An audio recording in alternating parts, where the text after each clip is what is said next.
Taylor ជាមួយនឹង Benji គាត់គឺជា content creator ដែលតែងតែចុះទៅថតនៅរឿងចម្លែកៗដែរទស្សនិកជនរបស់គាត់ហៅទៅថតចឹងទៅហើយថ្ងៃនេះគាត់ទទួលបានសារពី Jake អត់ចាំយូរទេគាត់ក៏បានធ្វើការរៀបចំអីវ៉ាន់ដើម្បីទៅកាន់ផ្ទះ Jake នឹងតែម្ដងនៅក្នុងដំណើរហ្នឹងយើងបានដឹងថា Jake គឺគាត់មានបញ្ហាដូចជា Jake គាត់បាននាំនារីម្នាក់មកពីកន្លែងផាក់ស៊ីមកកន្លែងហើយមួយរយៈក្រោយហ្នឹងគឺឃើញថានារី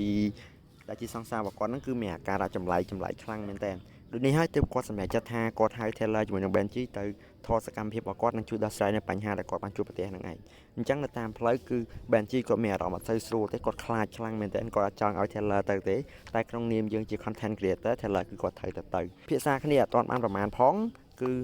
ពួកគេគឺបានមកដល់ផ្ទះរបស់ Jake ហើយអញ្ចឹងផ្ទះហ្នឹងមើលទៅវាដាច់ស្រយាលហើយស្ងប់ស្ងាត់គួរឲ្យខ្លាចខ្លាំងមែនតើអត់ចាំយូរទេ Taylor ក៏បានធ្វើការទៅគោះទ្វាររបស់ Jake ហ្នឹងតែម្ដង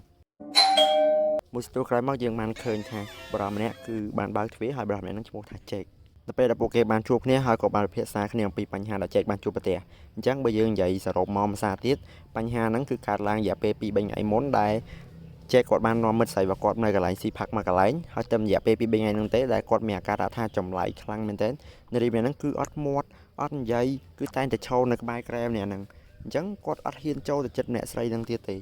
ហើយ Bella ក៏បានសួរថាតើគាត់ដេកមួយនាងមែនហើយគាត់ក៏បានតបថាគាត់អត់ដេកទេគាត់ខ្លាចមែនតើអញ្ចឹង Bella ជាមួយនឹង Benji ក៏បានថាតើលោកមានធ្វើអីទៅកាន់នាងធ្វើបាបអីទៅកាន់នាងអត់អញ្ចឹងណាបន្ទាប់មក Jake ក៏បាននិយាយថាខ្ញុំមិនដែលធ្វើបាបអត់ដែលវាយដំច្រំធាក់ឬក៏ប្រើអំពើហិង្សាឲ្យទៅកាន់គាត់ទេអញ្ចឹង Taylor ជាមួយនឹង Benji ក៏សម្រេចចិត្តថាសុំទៅមើលបន្ទប់នាងបន្តិចបន្ទាប់ពីបានចូលទៅកាន់បន្ទប់របស់សង្សាររបស់គាត់ដែលមានឈ្មោះថាសារ៉ាហ្នឹងហើយគឺយើងឃើញថាគឺគាត់មានអាការៈចម្លែកខ្លាំងមែនតើគាត់អត់មាននិយាយរហូតទៅកាន់ពីរនាក់ហ្នឹងទេហើយគឺគិតតែឈរនៅកន្លែងគៀនក្រែហ្នឹងឯងហើយតែតែបញ្ចេញនៅសម្លេងចម្លែកដូចជាដោយសារតែឃើញគាត់ចម្លែកខ្លាំងពេក Taylor ជាមួយនឹង Benji មានអារម្មណ៍ថារៀងព្រឺយ៉ាងខ្នងដែរគាត់សម្រេចចិត្តថាអូខេគាត់ទៅបន្ទប់សិនហើយគាត់សម្រេចចិត្តថាគាត់នឹងដាក់កាមេរ៉ានៅក្នុងបន្ទប់របស់សារ៉ាមួយនៅច្រកចេញមួយនៅបន្ទប់របស់គាត់មួយនិងនៅបន្ទប់របស់ Jake មួយបន្ទាប់ពីយប់ឡើងចូលមកដល់យើងឃើញថាសកម្មភាពដូចជាធម្មតាអត់មានអីទេប៉ុន្តែមួយរំពេចហ្នឹងយើងបានឃើញនៅក្នុងបន្ទប់សារ៉ាគឺសារ៉ាគាត់មានអាការៈចម្លែកឈរផងអង្គុយផងសោយផងហើយដៃរបស់គាត់គឺមានការកាន់កាបិតទៅទៀត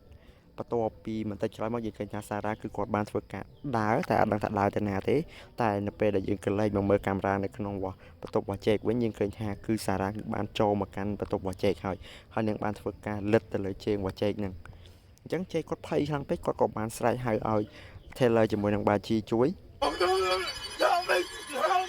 ដោយឮសលេង Jake ហៅ Taylor ជាមួយនឹង Benji គាត់សម្រេចចិត្តទៅក្នុងបន្ទប់របស់ Jake ហើយក៏បានសួរ Jake ថាមានរឿងអីអញ្ចឹង Jake ក៏បានប្រាប់នៅដំណើររឿងគ្រប់បែបយ៉ាងទៅកាន់ពីរនាក់ហ្នឹងឲ្យបានស្ដាប់ហើយពីរនាក់ហ្នឹងក៏អត់សូវជឿទេហើយក៏បានធ្វើការទៅកាន់បន្ទប់សារ៉ាហើយឃើញថាសារ៉ាគឺមានអាការៈចម្លែកដូចតែ Jake បានថាមែនតបមកគាត់ក៏សម្រេចចិត្តថាគាត់នឹងដើរមកកាន់បន្ទប់របស់ Jake ម្សាទៀតប៉ុន្តែម្សាហ្នឹងគឺគាត់គោះហៅ Jake គឺអត់ឮទេហើយក៏បានឮសំឡេង Jake ឲ្យស្រែកឲ្យជួយផងដែរJake!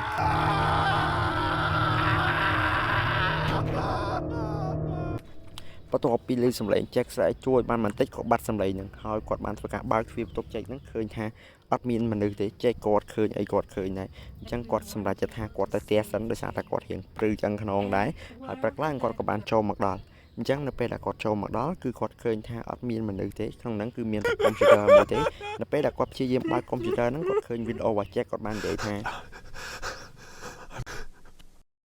I want to apologize. I'm sorry. Please forgive me. I didn't treat any of you well. I realize it now. I shouldn't have done that. I was wrong. She's not leaving me. She's always here, watching me. I promise I'll be a good person from now on. Just make her go away. Please. Look at them! She's rebelling!